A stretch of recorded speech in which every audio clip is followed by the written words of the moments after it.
Hello, everyone, and welcome to the Royal Society of the Arts. My name is Lily Geisendorfer, and I'm Deputy Director of the Creative Policy and Evidence Centre, the Creative PEC.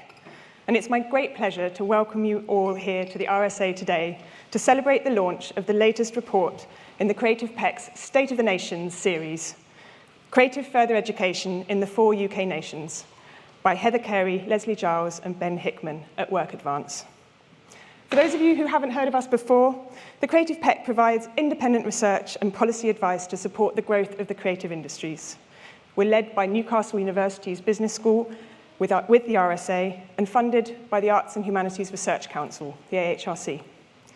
I'm delighted that we have so many of you with us here in the great room in person today for today's conversation, and I also want to say a very warm welcome to everyone joining us online on the live stream.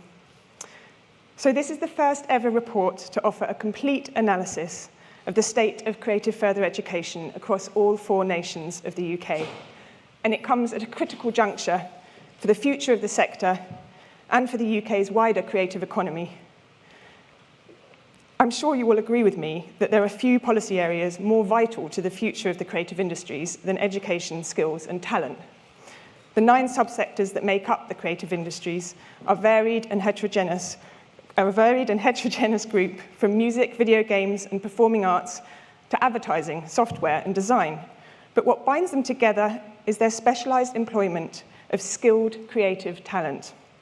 So, along with me just a few months ago, some of you might be asking, but what exactly is creative further education? And you'd be right to ask, because it is complex. It encompasses a variety of qualifications and educational contexts, from work-based qualifications, such as apprenticeships, to those provided in settings like FE colleges, T-levels, or Scottish vocational qualifications. Skills policy is also a devolved responsibility for the 4 nations, which is a good thing because skills policy should address local needs and respond to local industrial contexts. But without central efforts to coordinate data, evidence-based policy making has been extremely challenging. So as you're about to hear, pulling together this report has been a bit like crafting a patchwork quilt. They have used data from a breathtaking 31 sources from 8 different agencies to help us all make better informed policy going forward. Because creative further education has the potential to play a major role in upskilling today and tomorrow's creative talent. Whilst these findings show the scale of the challenge, they also highlight the enormous opportunity for a renewed and ambitious approach. I know we have a lot of experts amongst our audience today. I've looked at the guest list, and I'm very much looking forward to hearing from you later on. There'll be a chance to ask questions to our speakers after the opening presentation and a cross-panel discussion. But now it's my great pleasure to introduce our distinguished guest speakers. First up, we'll be hearing from Heather Carey, who, along with Leslie Giles, are directors at our research partners, Work Advance, and co-authors of this report. Heather's research and policy advice has a particular focus on inclusive growth, industrial strategy, work and skills, diversity and inclusion, and she was previously interim director and deputy director at the Work Foundation and head of public policy for Experian. Leslie's analysis and evaluation focuses on policy advice around workplace innovation, skills, and the world of work. She was previously director at the Work Foundation and spent 8 years as the deputy director at the UK Commission for Employment and Skills. So Heather will be taking us through the report's key findings in an initial presentation, and Leslie is here with our panel to dig deeper into what the new evidence might suggest for the future direction of policy making and practice across creative further education. Alongside Leslie, we're delighted to be joined by Catherine Sezon, who is Director of Education Policy at the Association of Colleges, a membership body that represents the collective voice of further education across England. Paul Moore, who is Director of Future Screens Northern Ireland, the AHRC-funded Creative Industries Cluster in Northern Ireland, and co-director of Ulster University's Creative Industries Institute. Paul has spent 20 years in further education before moving into higher education, and he's got up extraordinarily early this morning to travel to be with us in person. So I want to give an extra special welcome to Paul.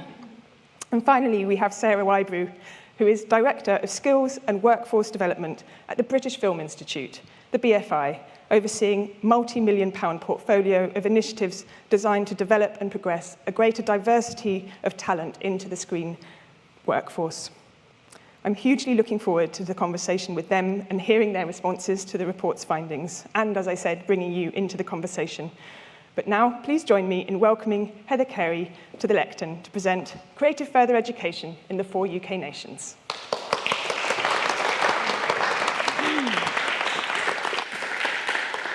Thanks, Lily, and good afternoon, everyone. I'm super happy to be here today to be able to share with you findings from our first State of the Nation from the Creative Education, Skills and Talent theme at the PEC, which focuses on creative further education in the 4 UK nations, as Lily has introduced. Before I get into the findings, just a bit of background, I think, on why we did the work, what the research aims were, and of course the approach.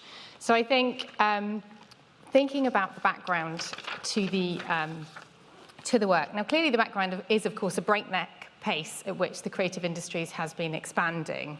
The acute skill shortages that we hear evident across the creative sector, and the fact that despite the creative industries are now recognised as a strategic priority sector in each of the 4 nations, we still don't have a coherent, robust, up-to-date evidence base on the pipeline of talent to the creative industries. So that's the background for our work. That's why we did it.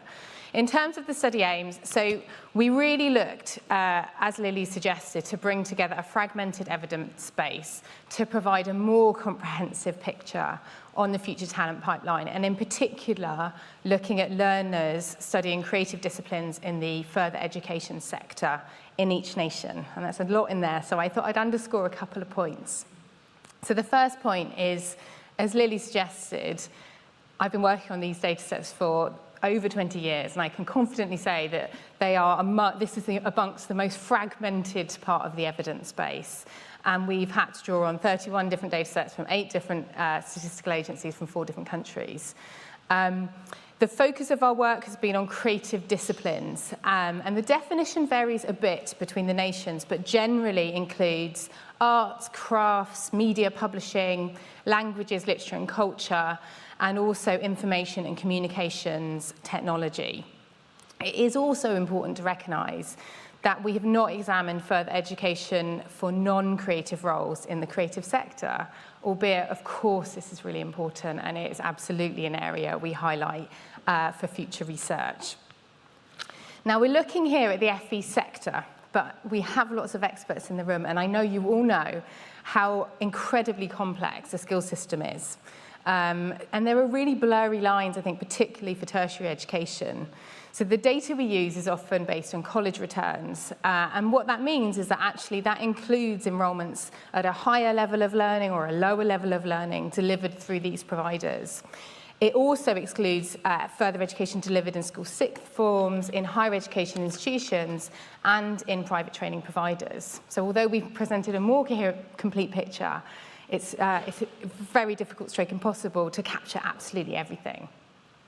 The other point is really important that Lily made, in the sense that skills policy is a devolved issue for a start, and also there's real differences between the definitions and the data in each nation. So we've accepted this from the outset, and we haven't pushed to try and squash it into a UK picture, but instead we've acknowledged the differences, and we take a 4-nation approach. So you'll see in the report that was published today, there are 4 sections, 1 for each nation, and equally throughout that you'll see probably exhausting data notes for those that aren't technical reading this report, and that is because we want to be really crystal clear on what data sources we're using and what we're really showing.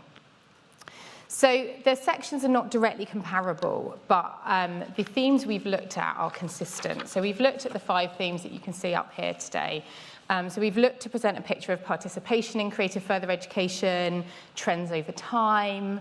We've tried to examine the spatial patterns of learning and the profile of those engaged in further education aligned to the creative industries. And we've also looked at learner outcomes and destinations. So a consistent 5 sections to each part of the report. As for other State of the Nations, this is a data-led assessment, and a lot of our time and energy over the past year has been really trying to grapple with what data is available, collecting it, cleaning it, manipulating it, analysing it, and we've used it is a quantitative picture of some of the key trends that I'll chat you through today. We have, however, coupled this quantitative picture with some background on the policy context in each nation, and that is because it's different, as we've said, but also there's a lot going on in each of the nations that it's really important that we recognise. So I feel like I've delayed you enough. Let's chat through some of the key findings. So I think the first really key finding, really compelling finding from this work is that despite the policy focus, and we have seen lots of policy focus on further education and technical education for the creative industries, as you'll see from these charts, creative further education is declining in all parts of the UK. So the charts here that you can see on the screen, and hopefully you can see on your computer for those dialing in, show trends in participation over the past decade insofar as that's possible with the data we have in each of the nations. And there are two lines. The purple line at the top is provider-based or college-based further education. The pink line is work-based learning, and by that I'm really talking about apprenticeships. And what you can see when you look at these is that the reductions are severe, both in terms of their pace and in terms of their scale.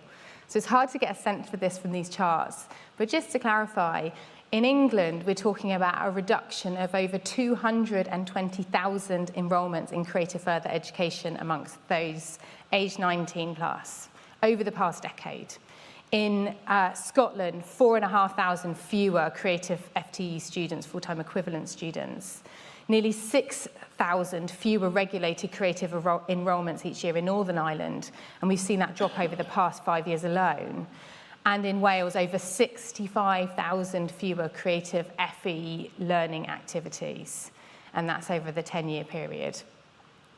Now, I think it's really important to note that enrolments in FE are declining anyway across all across all subject disciplines. But really significantly is that we're seeing sharper falls in participation in creative subjects. Now, I appreciate it's quite hard to see the trends for work-based learning, which is this pink line at the bottom. And that is because when we look at apprenticeships, and again, despite the clear policy focus, the take-up remains very low in the creative industries across the 4 nations. So when we look at the share of apprenticeships that are in frameworks or standards, depending on where you are in the UK, that are related to the creative industries, these range between 1.7% in Wales and 8.7% in England. Now, the other point here is that the apprenticeship picture is really dominated by information and communications technology. And then that's good, because we know there's growing demand for digital skills in our economy. But the flip side of that is that what that means are the numbers of apprenticeships in other creative disciplines aligned to creative arts or design are very, very low indeed. And any uplift we've seen in the numbers taking creative apprenticeships are almost entirely driven by an expansion in information and communication ICT apprenticeships. The other point here is in absolute terms, any uplift we've seen in creative apprenticeships, and you'll know this from seeing the chart on the previous slide, just pales in comparison to the reductions we're seeing in college-based further education and training. So some key points to take away on participation, but we have looked, we've tried to go beyond looking at participation in creative further education. So we've looked at spatial patterns and creative further education, when we look at the spatial patterns, we find is highly concentrated in more urban cities and regions. Now, the chart here is for Wales, where you will see big spikes, both in terms of the volume of learners and in terms of the share of creative learners as a share of total FE learners, in areas such as Cardiff and Swansea and Neath Port Talbot, and dips around North Wales and the Welsh Valleys. And the same is true for other nations. So we see big concentrations of learners around Glasgow and Edinburgh and Belfast and London and the South East and parts of the West Midlands, and much more limited provision in rural areas around the northeast of England, Argyll and Bute, the Outer Hebrides, the Shetland Islands, and the northern and the southern assembly areas of Northern Ireland. And I don't expect you to have written that down, it's all in the report. But I think the key takeaway here is that learning options, creative learning options in further education are likely to be both a casualty and potentially a contributor to the spatial patterns that we see in the creative industries as a whole. The research also sought to examine the profile of learners engaged in creative disciplines in further education. And I think this is really important because there's an assumption sometimes that strengthening technical pathways will promote diversity and inclusion. And actually, when we look at the data, what we find is that we've examined the socio-demographic profile of learners in creative further education in each nation, and it shows signs of a real need for improvement, of a real need to widen access. Generally, the data suggests that creative learners tend to be less ethnically diverse and less socioeconomically diverse than the wider FE student population. And the chart here is for Scotland. It shows that the most deprived area, learners from the most deprived parts of Scotland are underrepresented in creative further education, and the same is true for other nations. Our analysis also echoes broader research in finding that there are really big gender imbalances in IT and software. The vast majority of those studying FE courses in these disciplines are male. In contrast, we do, however, find that there are significantly higher proportions or slightly higher proportions studying creative disciplines that have a disability, a health condition, or learning difficulties. Now, finally, we've sought not just to look at participation, but also rates of achievement and, where we can, outcomes and destinations. And again, we find a really mixed picture. So retention and achievement rates vary both across creative disciplines and across UK nations. So I've tried to pull out some of the key points to take away here. In Scotland, when we look at FE achievement rates, they are below average amongst college students studying creative subjects. But actually, in contrast, when we look at achievement rates for modern apprenticeships, actually they're above average, albeit that that is driven largely by IT and telecommunications, as I was referring to earlier. However, when we look at Northern Ireland, Wales and England, achievement rates are higher amongst enrolments in arts, media, publishing courses, but below average across the board, actually, when we look at languages, literature and culture. They're falling below the all-subject average. And then when we look at trends over time, and this is true of wider areas of learning, achievement rates naturally, as we've all seen, fell during COVID-19, and we have yet to see them reaching pre-pandemic levels.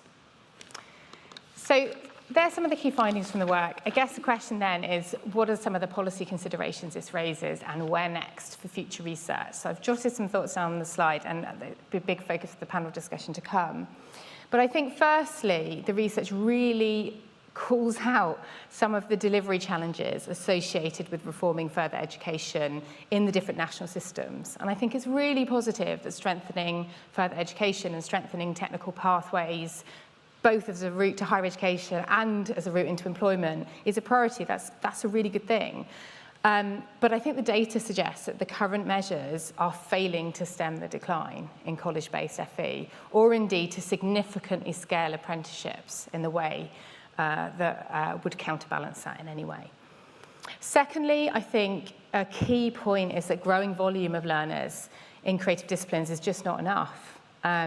Given the mixed picture we see in terms of achievement and outcomes amongst different creative learners, there's a need for sharper focus on quality, on labour market relevance of FE. I think the spatial patterns of creative further education also warrant real focus. So as we're looking to growing creative clusters across the UK, there needs to be a really strong focus on skills provision. So just to ensure really that we get that concomitant development of the creative industries at the same time as developing the talent base needed to support them. Finally, from a policy perspective, I think there is well-developed evidence that further education, particularly apprenticeships, can be really good for diversity and inclusion, which is what underpins our assumptions when we say these things. But when we look at the data, it's very clear this isn't a guaranteed outcome, and we need much more active measures that would deliver and enable FE to provide that role in driving greater inclusion and equality across the creative sector. So that gives you a feel for the research that we've done. There's much more work that needs to go on. So for a start, we need greater coordination and consistency in the FE data, and I can say that because we've been wading through it for a year. And that's a general thing, but also it's particularly important for the creative industries because the way the data is carved up in terms of subject disciplines just doesn't align well with the creative sector, and we see this in other contexts. But ensuring greater coordination and greater consistency and customization is really important. I think there's also a need, as I said, to consider FE for non-creative roles, for a detailed examination of learning pathways. I'd love to hear more discussion about learning pathways, and indeed to look at provision in different creative clusters. And then, as I said at the beginning of the study, this has been a quantitative piece. We need more work, we need qualitative research too, to understand the underlying causes of the trends that we've reported today, and crucially, what works in stimulating participation and driving up quality. And we really need to hear the employer perspectives on the skills system as part of that. So I hope that serves to give to highlight some of our key findings and provides a useful platform for our amazing panel today to reflect and discuss. And I'll now hand back to Lily to chair the next part of the session. Thank you.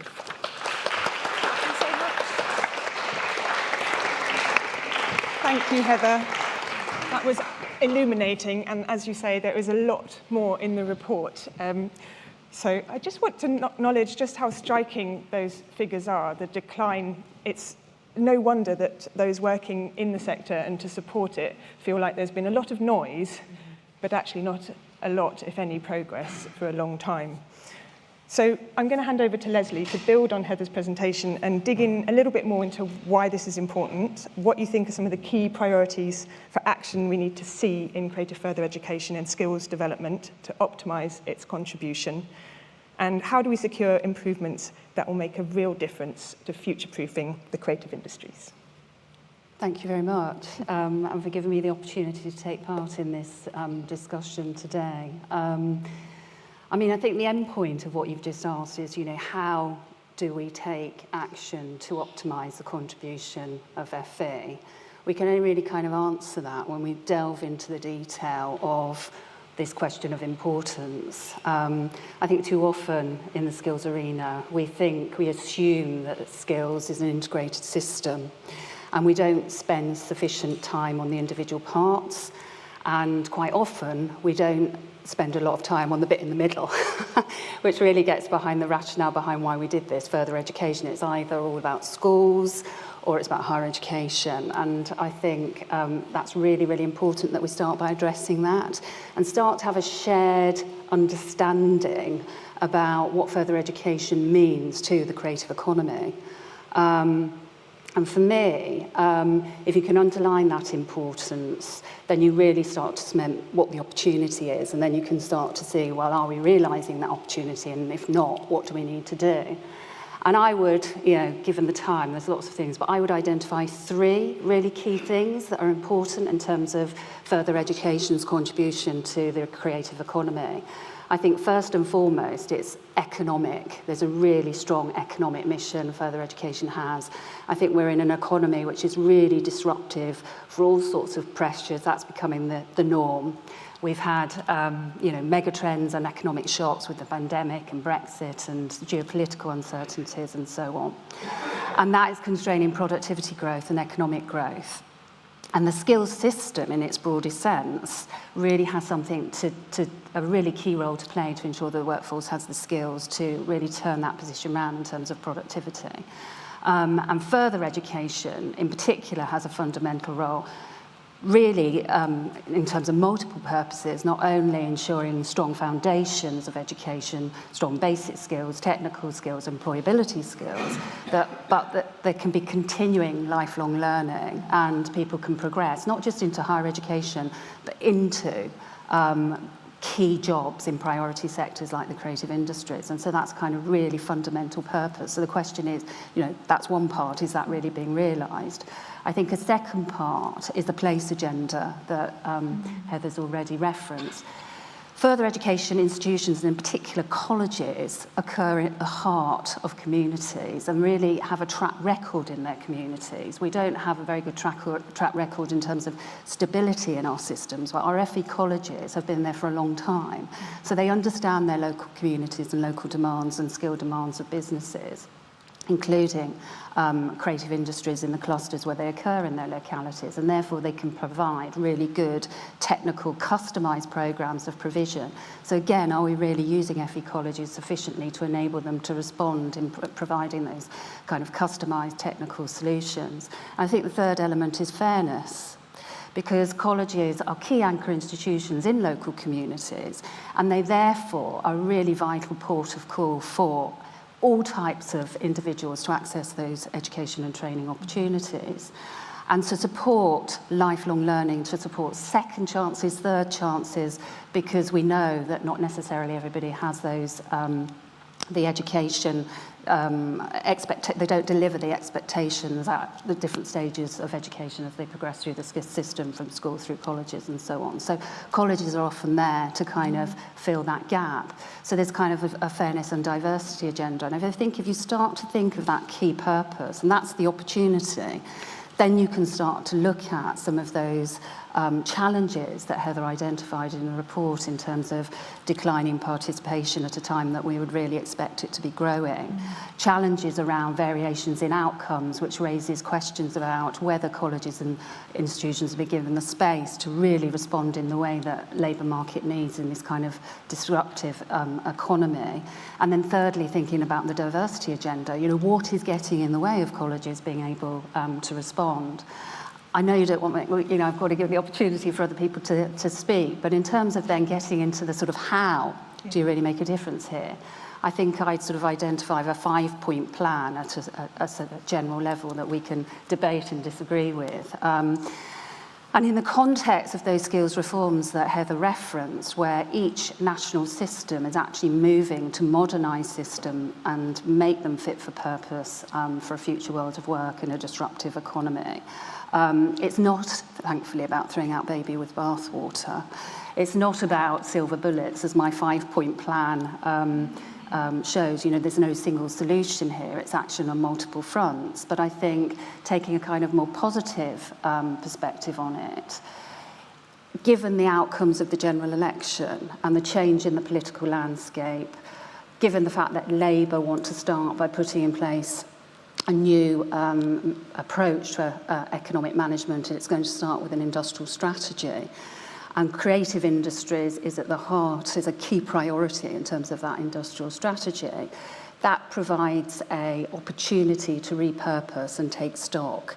We know that spending reviews and funding will follow that, but each nation already has its own dedicated creative industry strategy. So that's an opportunity to repurpose those alongside really serious debates about what the opportunity is here and what the priorities are. And then skills strategies can be developed on the back of that, hopefully using robust systems for labour market information.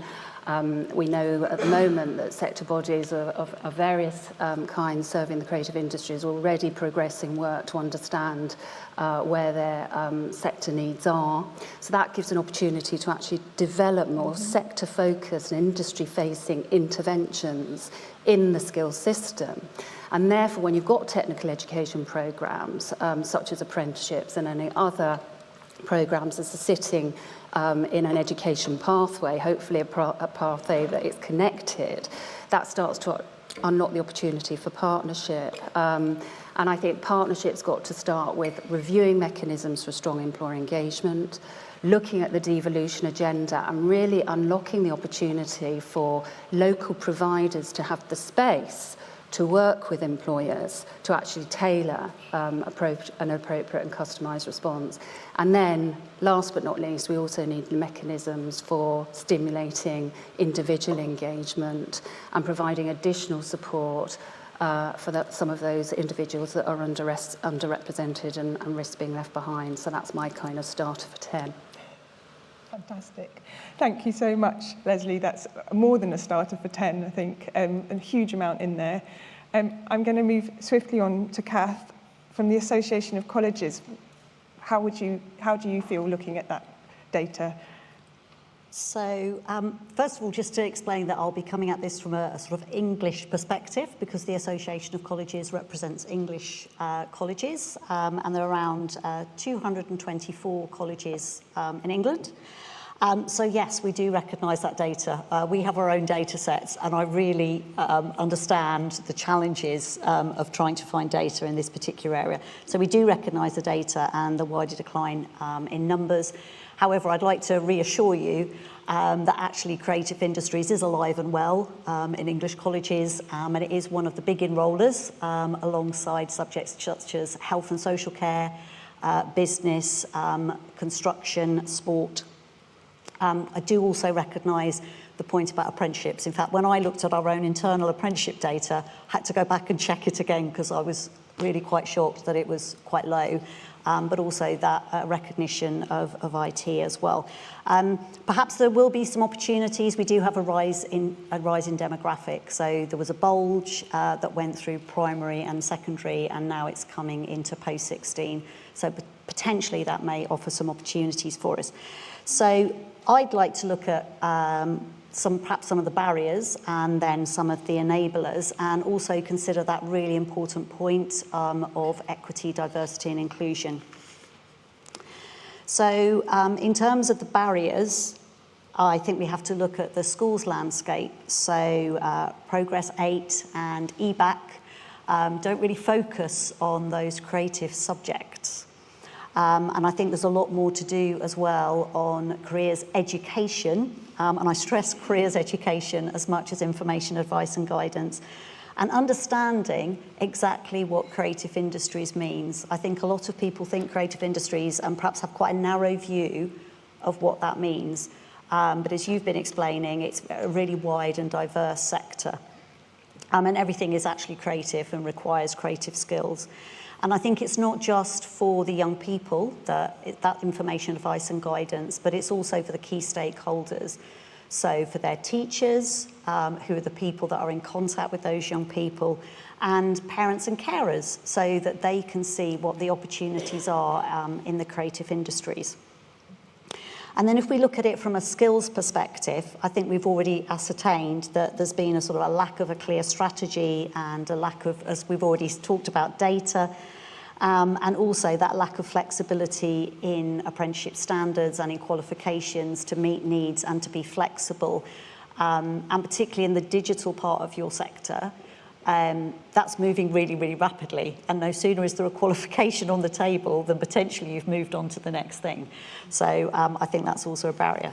However, let's be optimistic and look at some enablers.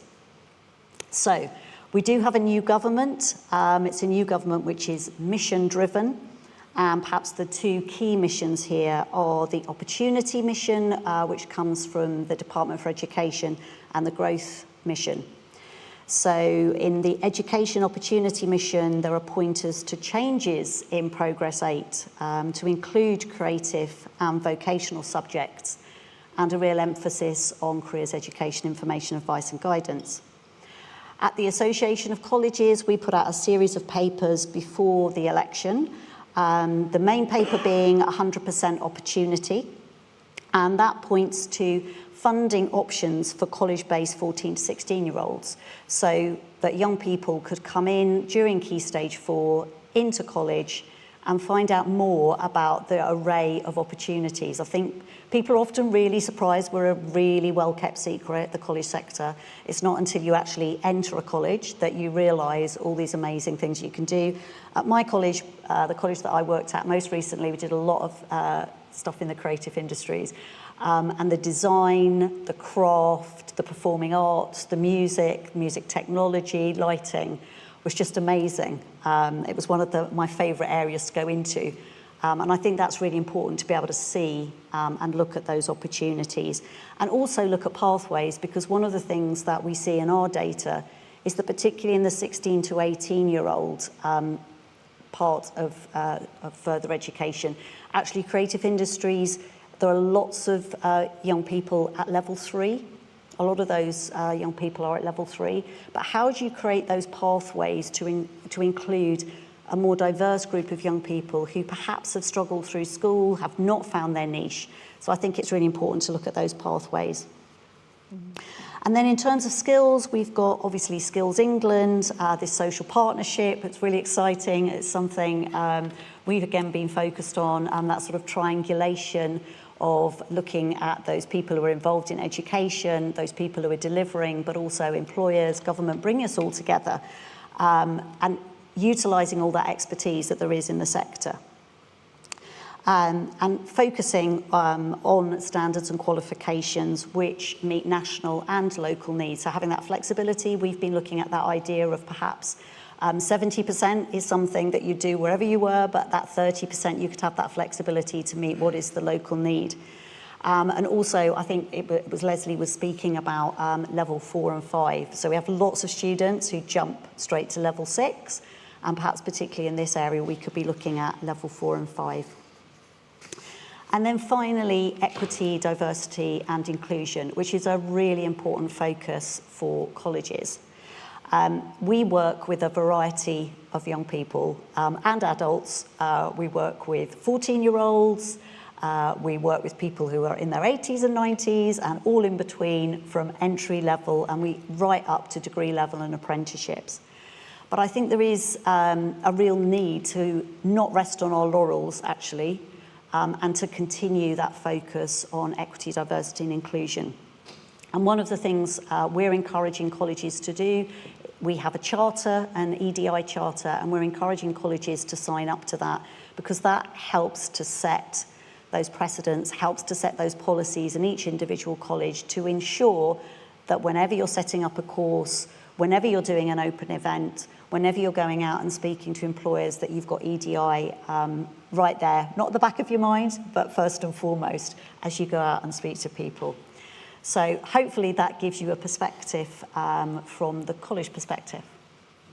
Thank you, Kath. It really does. And it's so interesting to see some of the parallels of your perspective and what Leslie was drawing out, the pathways, the criticality of the FE college at the centre of a community, really embedded and responsive, and the value, the importance of diversity and how that needs to be front and centre. I'm going to bring Paul in now for a Northern Ireland perspective on the screen skills and what you've been doing there, and I think some practical examples as well of, yeah. Okay. Thank you, and thank you for the presentation, Heather. I mean, I think one of the big issues in Northern Ireland that we don't very often talk about is the narrative around the creative industries. And the narrative around the creative industries that I hear, particularly in schools, is that this is a soft option for people who are not going to do something else. And our biggest problem is challenging that narrative. We're lucky enough in Ulster University to be part of the CoStar network. And in our bid for the CoStar network, we had robotics engineers, we had psychologists, we had hardcore engineers, we had computing engineers. And the idea that this is somehow a soft option really leaves us in a position where the large number of people that we want to be bringing into this industry are being directed somewhere else. And we spend a great deal of time trying to challenge that narrative in some way. But I think there are three related points to this, and we've covered them slightly. The discussions that I'm involved in around skills tend to navigate around two issues, both of which frustrate me. One is that there's a presumed consensus about what skills are. That we all know what they are and we know what we're going to deliver. And we think we know what people need. And that leads to what I call presentism. The idea that the skills we have now are going to be all right. You know, we've got soft skills and essential skills, and we've got... And actually, if you think about that fabulous phrase that Douglas Rushkoff uses, where he talks about the acceleration of the acceleration, and the fact that we're in second phase convergence, where the space between, for example, animation, games, virtual production is nil, then we need to be thinking about what the skills are in 2040, not next year or the year after. What is the skills landscape going to look like? And I think we haven't problematized that skills agenda in a way that we need to, and we really need to interrogate. So, for example, we work with a number of working class young men, and I'll come back to this, and they are generally young men, young Protestant males who have found themselves very disenfranchised within the society. And when you start talking to them about skills, their ears prick up because they're thinking about the skills that their forebears had in the shipyard and in the engineering places. And that's it. They have a different definition of skills and what that might mean than we think we're giving them. And we've had to alter how we think about what those skills might mean. In terms, that leads you into who delivers those skills, in a sense, and how we're going to get those skills out. Because those young people we're dealing with, I've started calling them the most able but the least likely. Because they are. Many of these young people are incredibly talented and self-taught.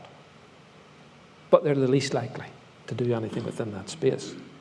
If you then think of FE, and I'm beginning to think I'm going to say something that was controversial, and I didn't think it was when I was thinking about saying it, I find it frankly ludicrous that we think FE can solve this problem.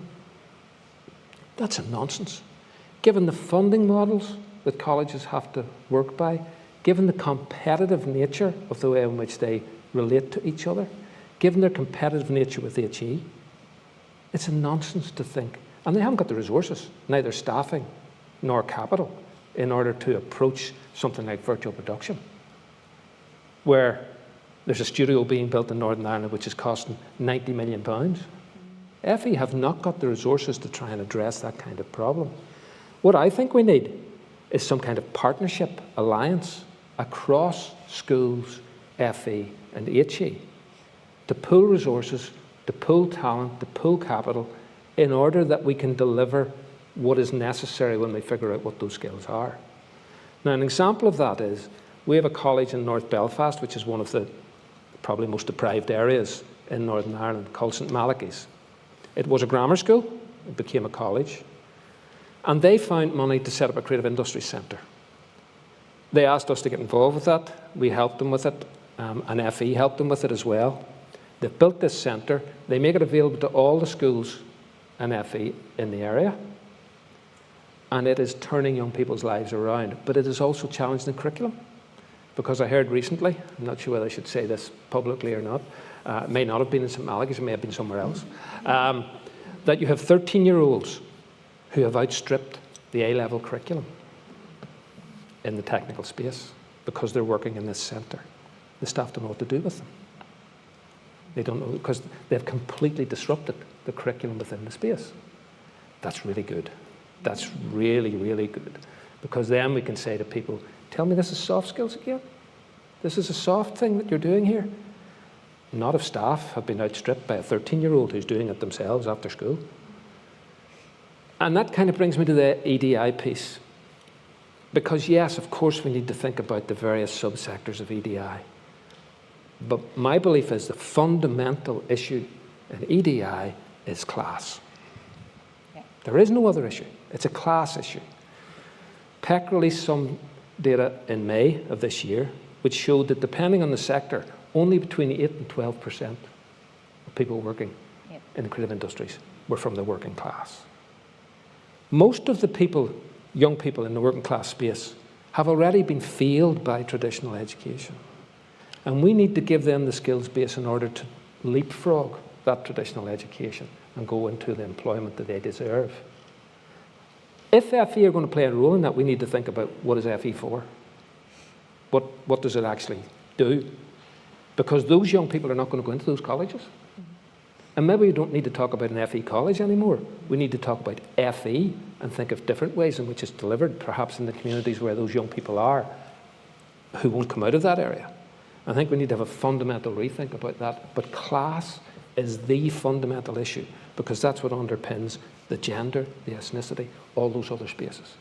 And we're not talking about the class issue. Beginning to hear it a little bit more. I'm old enough to remember and still use Paul Willis's common culture and symbolic creativity. We need to be rethinking how those kinds of issues reapply in the space. I'm delighted we're in a different political space, but I kind of worry that most civilizations that perish because they listen to their politicians and not their poets. Thank you, Paul. Sarah, you know, we've both done work in the class in the creative industries, and now you're at the BFI. Do you want to share your thoughts on the screen sector across the UK and the skills agenda? So actually just listening to the statistic or the range that you shared there, 8 to 12% of those from a working class background working in the creative industries. I'm very sad to say that the screen industry sits at the lowest end of that. 8% of our workforce is made up of those from a working class background, and that is completely unjustifiable. Do you know, I think we need a real reality check here about how we talk about careers in the creative industries, and building on your point. The truth is, the screen industries, but the creative industries as a whole, really has jobs for everyone for a really wide breadth of skill sets. And actually, the report alludes to the importance of talking about jobs in our sector that are actually what we'd class as non-creative, but they are fundamentally crucial to the operation of our businesses. To me, that makes them creative jobs as well. And we need to place value on those, and we need to talk about them. What's really interesting for me when I look at provision across the further education sector, and I should share, I feel very passionately about this bit of our system. I was in a former life a further education teacher, and I have previously run an apprenticeship training provider for the creative industries, and there are some in the room who know I'm deeply passionate about our technical training routes and the role they play in supporting people into our workforce that may not ordinarily get the opportunity.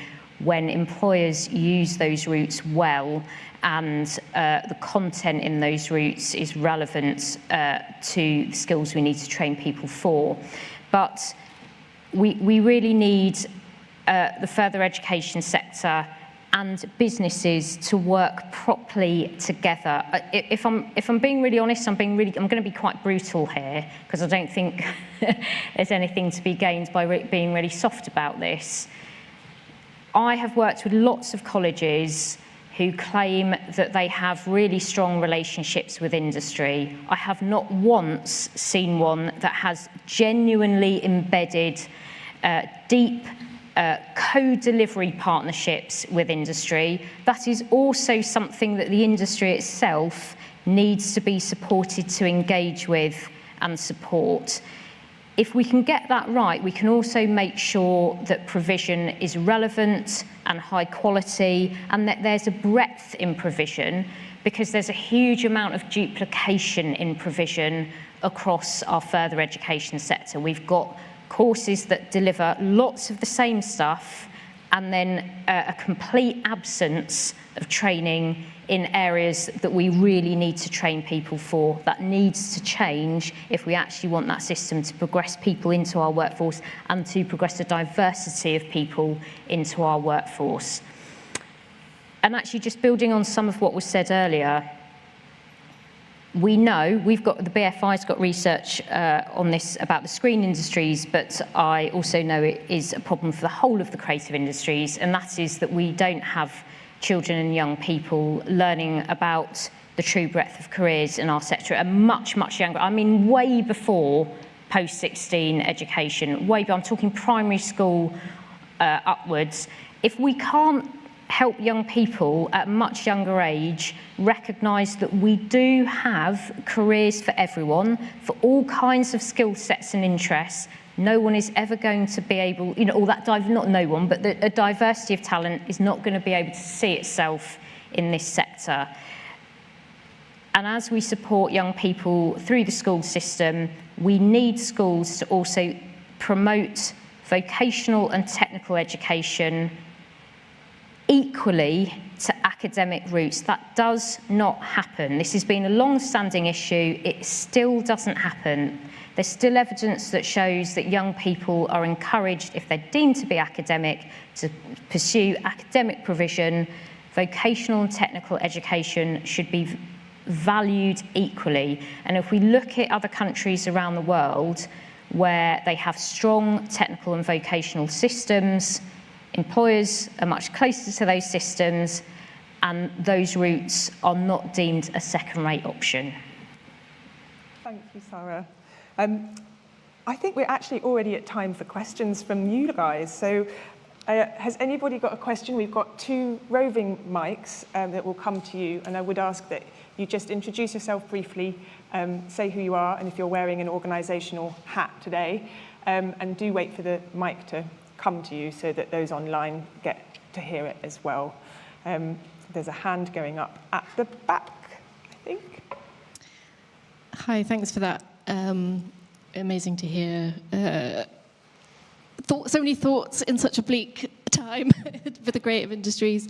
I'm Alice. I'm the head of higher education at East Kent College Group. I'm also a PhD candidate with the University of Dundee, looking at primary school children's perceptions of the creative industries. So there is research afoot. My question is, I think really relating to the last point there, was in education at all levels, we have a habit of talking about employers. And in an industry where more than 50% of it is made up of sole traders and freelancers, collectives, small micro businesses, how do we mobilize industry when they're so small to engage with education and the skills of our future creatives? Thank you, Alice. That's an excellent question and taps into this employer engagement challenge that we've got. I'm just going to check if there's any more that we can bring in, and then I'll come to the panel. Sir, here in the second row, and thank you.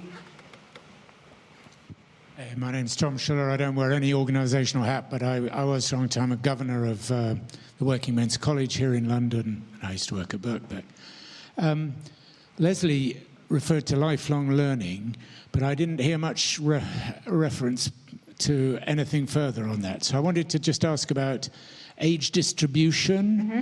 What does that look like? Mm-hmm. Which way is it going? And then also to ask about the vocational, non-vocational division, which probably a lot of us would be critical of, and would seem to me in this sector to be particularly dubious about, split between people learning for jobs and learning for other purposes. And I think the two of those are linked together because there's an awful lot of people of different ages who would engage in these kinds of areas. I mean, I'm particularly interested in music rather than the screen side, and some of them will be doing it partly for maybe earning purposes, but also for their own purposes. So I'd welcome the thoughts from the panel on that. Thank you very much. And last but not least, let's take a third one. Hi, I'm Eliza. I run Erskine Analysis. I think it's a really impressive piece of work. So congratulations. I suppose my question is maybe slightly existential, but it's really about what good looks like in this area. And that's in two ways. One, in terms of that place-based question, which I think, Catherine, you touched on, which is FE offers a really extraordinary opportunity to address place-based skills issues, to help young people to have relationships with local employers. At the same time, we want options for everyone to go into the creative industries everywhere, regardless of place.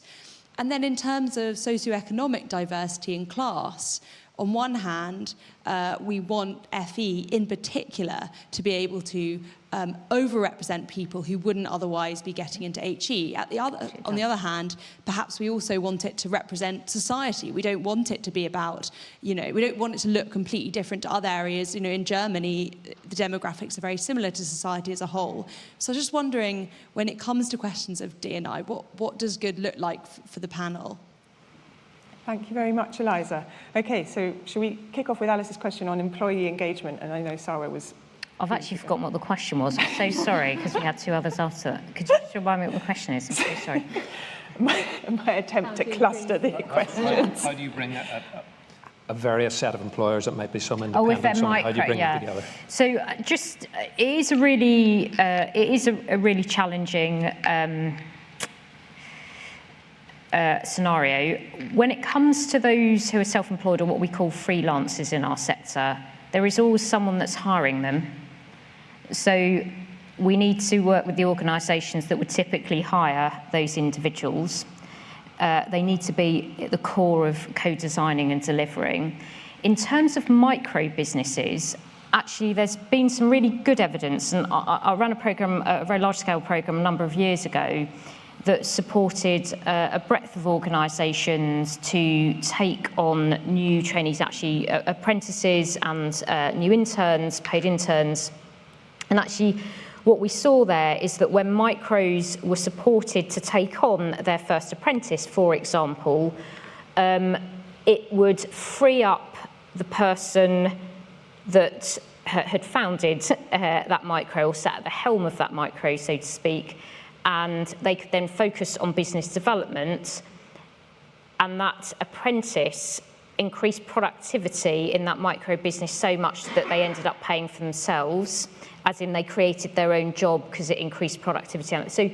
So actually there is some evidence to show in micros that if they're supported well, including through intermediary bodies, to create apprenticeship opportunities, for example, actually it can aid them to grow and extend their business, because it also frees up capacity to focus on business development.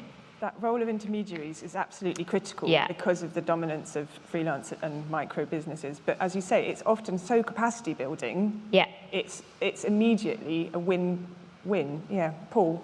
Yeah, you'd expect me to say this, but I'm going to give a shout out to the creative industries clusters, which were operated by the HRC, because what they became were cultural brokers, honest brokers in the places where they were.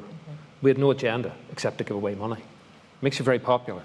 And in supporting those businesses, we were able to create networks which brought in all those varieties. And each area did it differently. We had a thing called Future Tuesdays. And it was set up because I read somewhere that nothing ever happened on a Tuesday. I said, okay, we'll do it on a Tuesday then. And it was quite literally just bringing in expert speakers, people making presentations, local companies. And we brought people in and gave them beer and pizza. We started at 5, we couldn't get people out at 10, half 10 at night. And it was the same in every cluster. And you create that network and they become collaborative. Now, I don't mean they don't compete over contracts and so on, but they actually, because somebody needs an animator and they're meeting them in the network, that animator needs something to do a bit of virtual production for, and you begin to create that network. And I think the clusters have been, that's one of the hidden, perhaps, successes within the clusters. Leslie, will you also pick up the question on lifelong learning and the age distribution? Because I know that's in the data. As well. Okay. So I think the big issue with employer engagement is that we don't really have a system that operates the system, and we continually change it all the time. And as a consequence of that, it's very fragmented and piecemeal in terms of really looking to understand the different mechanisms. That would be the kind of starting position. So I think for me, there's a piece about having proper research to really understand what the genuine structure of networks is, what sectors look like, and what are real networks, not artificial architecture that's created and then changed all the time, that sort of one dimension. And there is some really good evidence out there in terms of, and it sort of looks at a different spectrum, because there are, sources like the Employer Skills Survey that would capture businesses from large businesses to fairly micro. And then you can obviously look at sources like Labour Force Survey to understand freelancer position and bring some of that together. So really make sure that any kind of action is grounded in the evidence. I think I would say look internationally as well in terms of the lessons of what's done there, because one of the things I've done through my career is done a lot of work with the OECD when I go to different countries. They talk endlessly about how they set up their infrastructures after the Second World War. And we're endlessly, if we ever know anybody from the UK, saying, well, where do you work these days? Because it's changing all the time. We've got to stop that. And I think, so this is a time to kind of genuinely, once you've started to identify those networks, work with those networks. From some of those surveys, we know that only 14% of businesses on average across creative industries work collaboratively. So we've got to change some of those cultures. We know levels of investment are declining. What's happening to investment when it's going down? That's the hard reality, particularly amongst the smaller businesses. So what's the way to kind of unlock that? And I think part of it is about, if we're going to have an industrial strategy, there's an opportunity there to really recognise sectors. We actually still have an industrial strategy, creative industries and industrial strategy sort of council. And that's one set of communities. So let's bring some of those real communities together and think, how can we move forward to kind of recognise some of those networks in parts in terms of shaping the skills system, whether that's articulating skill needs and how they're changing, whether it's co-designing particular programs, or whether it's securing engagement. And I think the thorny question we just do not debate enough is investment. We talk about the decreasing public funding envelope all the time, and we've become obsessed with the levy as a single instrument to drive employer investment. It has an important role, but it's a macro tool, policy tool. And if you look to the lessons of the OECD and other countries, you'll see there's a whole global toolkit of all the things that you can use based on networks in terms of, you know, sector funds of various kinds, other professional license to practice schemes, loans, tax incentives, a whole host of things that could be designed intelligently in the context of an industrial strategy to really start to drive up investment. So I think unlocking the ambition, and that's why I started what I said earlier about having a shared view about what's important and where you're going if there is this kind of grand mission, and then start to use the mechanisms to kind of build the capacity of your kind of employer infrastructure. That's where it starts.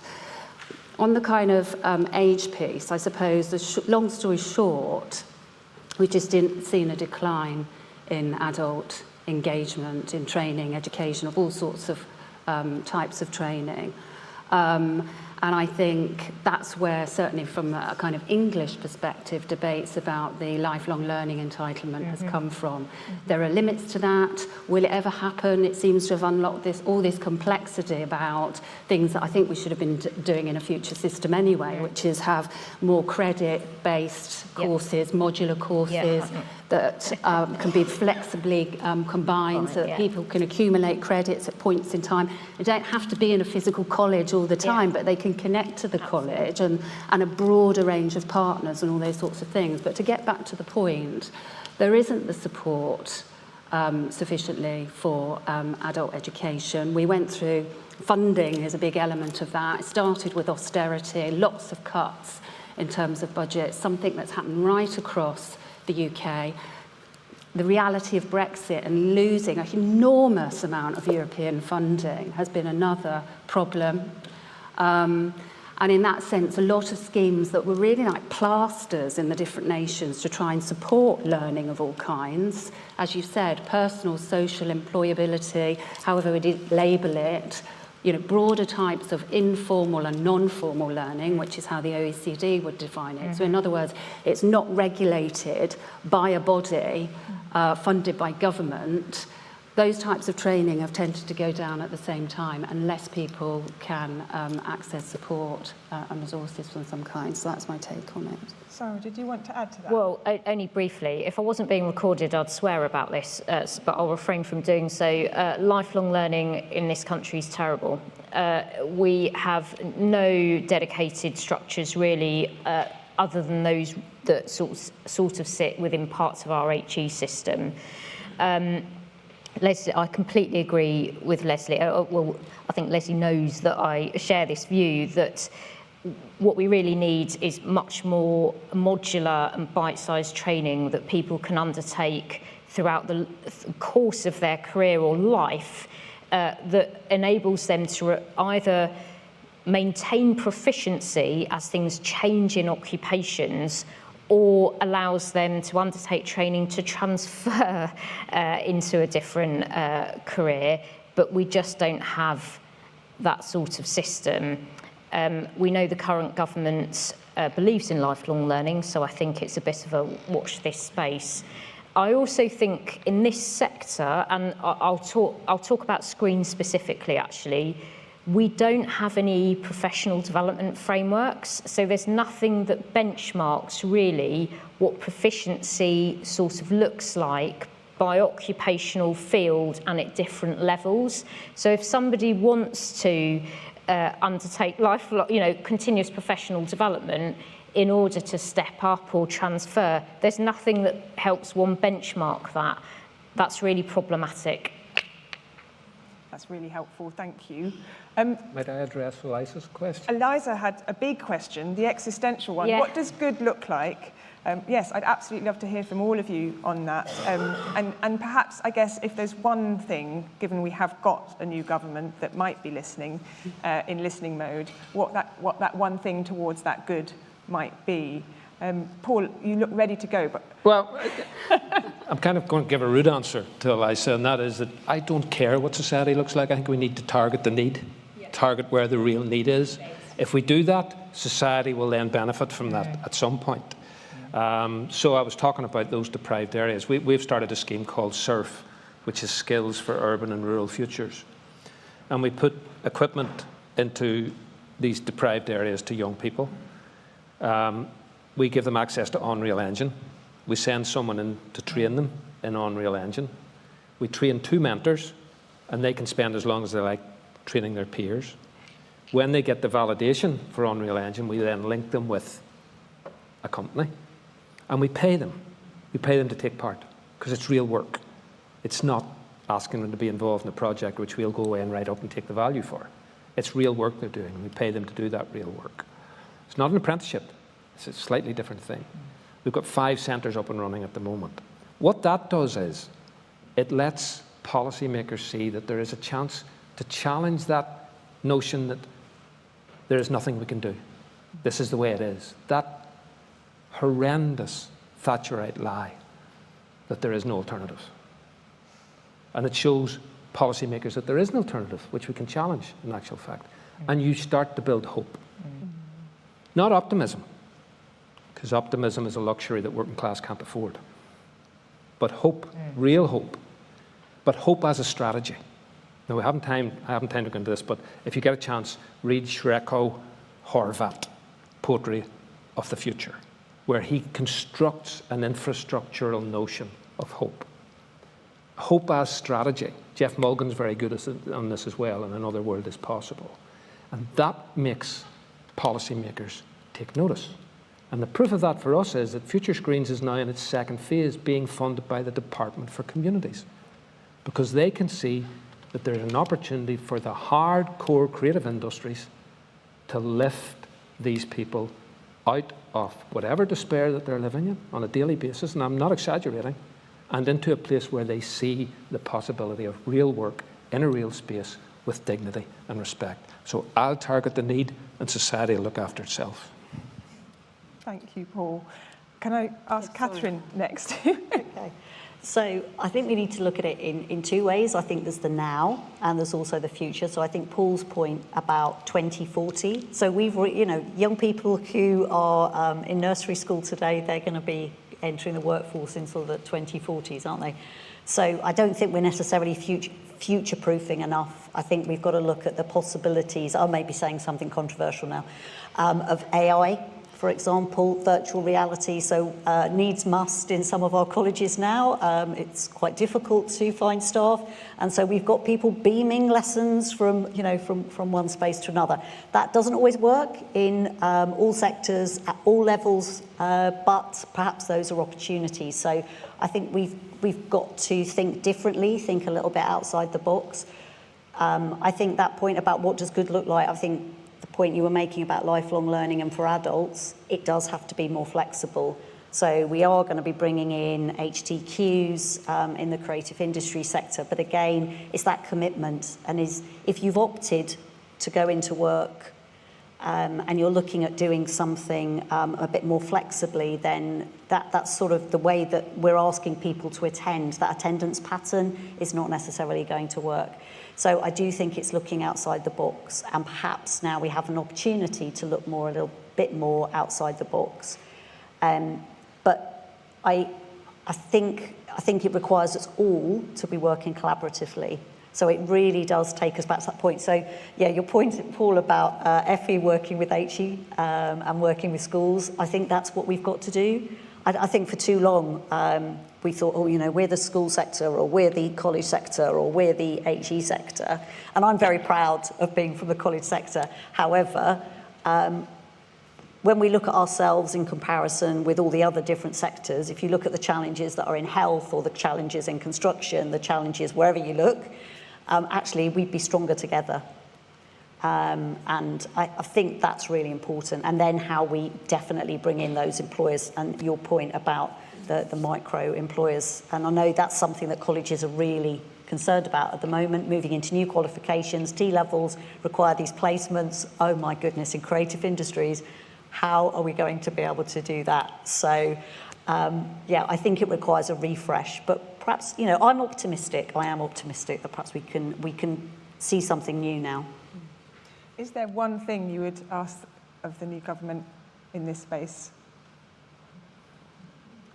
I'll leave that with you to think about. I know Leslie's got her. No, I think the one thing is actually that triangulation. So I've been working in skills for a long time now, since I've been at AOC, and the thing that really frustrates me is that lack of triangulation between education, employers, government, and that absolutely, if we could galvanise that and all work together. So we've had a lot about employer-led, et cetera, but the expertise that we all have, we need to bring in everybody's expertise. So that's what I'd like to see.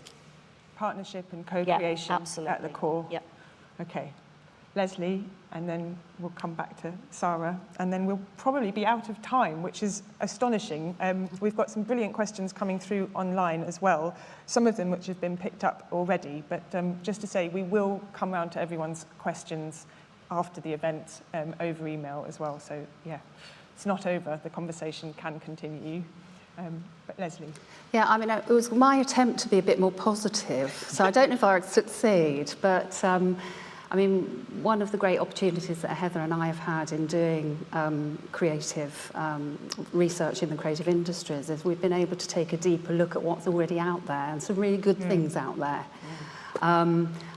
But my sort of ask is that rather that they exist as islands and hotspots of good things, due to the dedication of the people that are involved in pulling them together, and their initiatives, you know, right across the whole agenda in terms of what we've been talking about, including really trying to inspire all sorts of people to work in the creative industries.